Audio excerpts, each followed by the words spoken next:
പോക്കോയുടെ പോക്കോ X6 എന്ന പുതിയൊരു smart phone ഇപ്പം ഇന്ത്യൻ മാർക്കറ്റിൽ ലോഞ്ച് ചെയ്തിട്ടുണ്ട്. ഈ ഒരു സ്മാർട്ട് ഫോൺ 22,000 രൂപ പ്രൈസ് റേഞ്ചിലാണ് വരുന്നത്. ഈ ഒരു വീഡിയോയിൽ നമ്മൾ നോക്കാൻ പോകുന്നത് പോക്കോ X6 എന്നുള്ള സ്മാർട്ട് ഫോണിന്റെ ഒരു സ്പെസിഫിക്കേഷൻ അനാലിസിസ് ആണ്. വീഡിയോ തുടങ്ങുന്നതിന് മുമ്പ് പറയാനുള്ള ഒരു കാര്യം എന്താ വെച്ചാൽ, നിങ്ങൾ ടെക് വാർത്തകൾ ഫോളോ ചെയ്യാൻ താല്പര്യമുള്ളവരാണെന്നുണ്ടെങ്കിൽ നമ്മുടെ വാട്സപ്പ് ചാനലിലോ അല്ലാന്നുണ്ടെങ്കിൽ ടെലഗ്രാം ചാനലിലോ ജോയിൻ ചെയ്യാവുന്നതാണ്. താഴെ ഡിസ്ക്രിപ്ഷനിലും അതുപോലെ തന്നെ കമന്റ് ബോക്സിലും നമ്മുടെ വാട്സപ്പ് ചാനലിന്റെയും അതുപോലെ തന്നെ ടെലഗ്രാം ചാനലിന്റെയൊക്കെ ലിങ്കും കാര്യങ്ങളൊക്കെ കൊടുക്കുന്നുണ്ട്. അവിടെ റെഗുലർ ആയിട്ടുള്ള ടെക് അപ്ഡേറ്റ്സും കാര്യങ്ങളൊക്കെ ലഭിക്കുന്നതായിരിക്കും. നമ്മൾ ആദ്യം എടുത്തു പറയേണ്ട ഫീച്ചേഴ്സിനെ പറ്റി പറയുകയാണെന്നുണ്ടെങ്കിൽ, ഈ ഒരു ഫോണിന്റെ ഫ്രണ്ടിൽ ഗൊറില്ല ഗ്ലാസ് വിക്ടേഴ്സിന്റെ പ്രൊട്ടക്ഷൻ കൊടുത്തിട്ടുണ്ട്. അത് വേണമെന്നുണ്ടെങ്കിൽ എടുത്തു പറയേണ്ട ഫീച്ചേഴ്സിൽ ഉൾപ്പെടുത്താവുന്നതാണ്. അതുപോലെ തന്നെ ഈ ഫോണിൽ 6.6 ഇഞ്ചിന്റെ 1.5K ഡിസ്പ്ലേ കൊടുത്തിട്ടുണ്ട്. 1.5K റെസൊല്യൂഷനൊക്കെ വരുന്നുണ്ട്. സാധാരണ ഈ ഒരു പ്രൈസ് റേഞ്ചിൽ വരുന്ന ഫോണുകളിൽ ഫുൾ HD റെസൊല്യൂഷനാണ് വരാറ്. അപ്പം അതിനേക്കാൾ കുറച്ചും കൂടി ബെറ്റർ ആയിട്ടുള്ള റെസൊല്യൂഷൻ ഇതിൽ വരുന്നുണ്ട്. അപ്പം അതും നമുക്ക് എടുത്തു പറയേണ്ട ഫീച്ചേഴ്സിൽ ഉൾപ്പെടുത്താവുന്നതാണ്. AMOLED ഡിസ്പ്ലേ ഒക്കെ തന്നെ ഇതിൽ കൊടുത്തിട്ടുണ്ട്. അപ്പം ഇതാണ് എടുത്തു പറയേണ്ട ഫീച്ചേഴ്സിൽ പറയാനുള്ള കാര്യങ്ങൾ.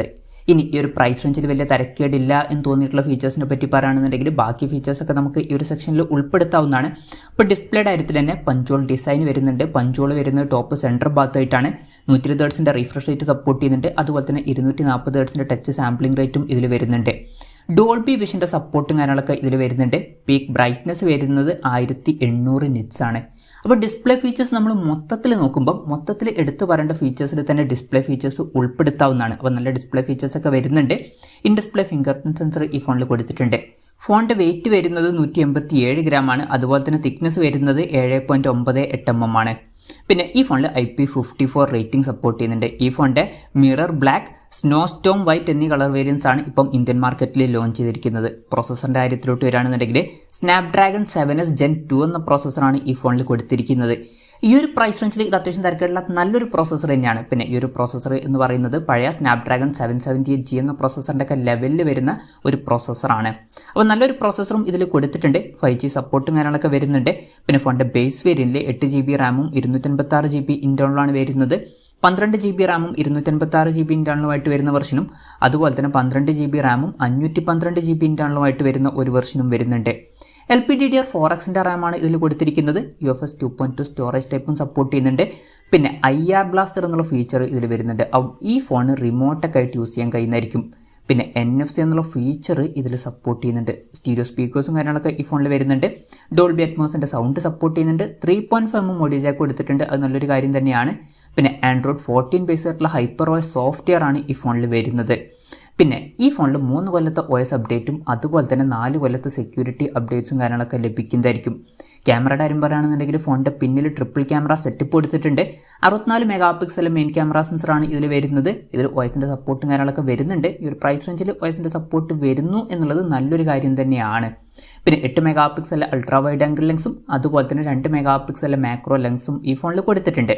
സെൽഫി ക്യാമറയുടെ കാര്യം പറയുകയാണെന്നുണ്ടെങ്കിൽ, ഫ്രണ്ടിൽ 16 മെഗാ പിക്സൽ സെൽഫി ക്യാമറ ആണ് കൊടുത്തിരിക്കുന്നത്. അപ്പം ഓൺ പേപ്പർ അത്യാവശ്യം തിരക്കേടില്ലാത്ത നല്ല ക്യാമറ സ്പെസിഫിക്കേഷനും കാര്യങ്ങളൊക്കെ വരുന്നുണ്ട് എന്ന് തന്നെ പറയാവുന്നതാണ്. ബാറ്ററിയുടെ കാര്യം പറയുകയാണെന്നുണ്ടെങ്കിൽ 5100 mAh ബാറ്ററിയാണ് ഇതിൽ കൊടുത്തിരിക്കുന്നത്. 67 വാട്ടിന്റെ ഫാസ്റ്റ് ചാർജ് സപ്പോർട്ട് ചെയ്യുന്നുണ്ട്. അത്യാവശ്യം നല്ലൊരു ചാർജിങ് സ്പീഡൊക്കെ തന്നെയാണ് ഈ ഒരു പ്രൈസ് റേഞ്ചിൽ. Type-C ചാർജിംഗ് പോർട്ടും ഇതിൽ വരുന്നുണ്ട്. അപ്പം അത്യാവശ്യം തിരക്കേടില്ലാത്ത നല്ലൊരു ബാറ്ററി സെറ്റപ്പും ഇതിൽ വരുന്നുണ്ട് എന്ന് പറയാവുന്നതാണ്. അപ്പം ഇതൊക്കെയാണ് തിരക്കേടില്ലാത്ത ഫീച്ചേഴ്സിന്റെ ലിസ്റ്റിൽ പറയാനുള്ള കാര്യങ്ങൾ. ഇനി നിരാശപ്പെടുത്തി എന്ന് തോന്നിയിട്ടുള്ള ഫീച്ചേഴ്സിനെ പറ്റി പറയുകയാണെന്നുണ്ടെങ്കിൽ, ഈ ഒരു പ്രൈസ് റേഞ്ചിൽ ഈ ഫോണിൽ അങ്ങനെ നിരാശപ്പെടുത്തി എന്ന് തോന്നിയിട്ടുള്ള ഫീച്ചേഴ്സുകളായിട്ട് എനിക്ക് തോന്നിയിട്ടില്ല.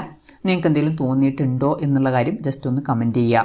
അപ്പം ഇതൊക്കെയാണ് മൊത്തത്തിൽ ഫീച്ചേഴ്സ്. ഇനി വിലയുടെ കാര്യത്തിലോട്ട് വരികയാണെന്നുണ്ടെങ്കിൽ, 8GB റാം 256GB ഇന്റേണൽ വെർഷന്റെ വില വരുന്നത് 21,999 രൂപയാണ്. അതുപോലെ തന്നെ 12GB റാം 256GB ഇന്റേണൽ വെർഷന്റെ വില വരുന്നത് 23,999 രൂപയാണ്. പിന്നെ 12GB റാം 512GB ഇന്റേണൽ വെർഷന്റെ വില വരുന്നത് 24,999 രൂപയാണ്. ജനുവരി 16 മുതലാണ് ഫോണിന്റെ സെയിലും കാര്യങ്ങളൊക്കെ സ്റ്റാർട്ട് ചെയ്യുന്നത്. പിന്നെ ICCയുടെ കാർഡൊക്കെ യൂസ് ചെയ്യുകയാണെന്നുണ്ടെങ്കിൽ 2000 രൂപയുടെ ഓഫും കാര്യങ്ങളൊക്കെ ലഭിക്കുന്നതായിരിക്കും. എന്തായാലും ഓവറോൾ നോക്കുകയാണെന്നുണ്ടെങ്കിൽ അത്യാവശ്യം നല്ല ഫീച്ചേഴ്സും കാര്യങ്ങളൊക്കെ പോക്കോ X6 എന്നുള്ള സ്മാർട്ട് ഫോണിൽ വരുന്നുണ്ട് എന്ന് പറയാവുന്നതാണ്. ഈ ഒരു പ്രൈസ് റേഞ്ചിൽ നല്ല ഫീച്ചേഴ്സ് കൊടുത്തിട്ടുണ്ട്. പിന്നെ വേറൊരു കാര്യം എന്താണെന്ന് വെച്ചാൽ, ഏകദേശം ഇതിനടുത്ത് വരുന്ന ഫീച്ചേഴ്സുമായിട്ട് Redmi Note 13 Pro എന്ന സ്മാർട്ട് ഫോൺ ഇപ്പോൾ അടുത്ത് ഇന്ത്യൻ മാർക്കറ്റിൽ ലോഞ്ച് ചെയ്തിട്ടുണ്ടായിരുന്നു. ചെറിയ വ്യത്യാസങ്ങളൊക്കെ വരുന്നുള്ളൂ. ഇപ്പോൾ ക്യാമറയുടെ കാര്യത്തിൽ അതിൽ 200 മെഗാ പിക്സൽ ക്യാമറ വരുന്നുണ്ട്. പക്ഷേ ഇതിൽ 64 മെഗാ പിക്സൽ ക്യാമറയാണ് വരുന്നത്. അപ്പം നിങ്ങൾക്ക് ഈ ചെറിയ ചേഞ്ചസുമായിട്ട് കുറച്ചും കൂടി കുറഞ്ഞൊരു പ്രൈസ് റേഞ്ചിൽ ഒരു ഫോൺ വേണമെന്നുണ്ടെങ്കിൽ ഈ ഫോൺ കൺസിഡർ ചെയ്യാവുന്നതാണ്. അപ്പോൾ പോക്കോ ബ്രാൻഡിൽ നിങ്ങൾക്ക് വിശ്വാസം ഉണ്ടെന്നുണ്ടെങ്കിൽ ഈ ഒരു പ്രൈസ് റേഞ്ചിൽ ഈ ഫോൺ കൺസിഡർ ചെയ്യാം എന്നാണ് എൻ്റെ ഒരു അഭിപ്രായം. എന്തായാലും പോക്കോ X6 എന്നുള്ള സ്മാർട്ട് ഫോൺ ഈ ഒരു പ്രൈസ് റേഞ്ചിൽ അത്യാവശ്യം നല്ല ഫീച്ചേഴ്സുമായിട്ട് വരുന്ന ഒരു ഫോണാണ്. ഈ ഫോണിനെ പറ്റിയിട്ടുള്ള നിങ്ങളുടെ അഭിപ്രായം ജസ്റ്റ് ഒന്ന് കമൻറ്റ് ചെയ്യുക.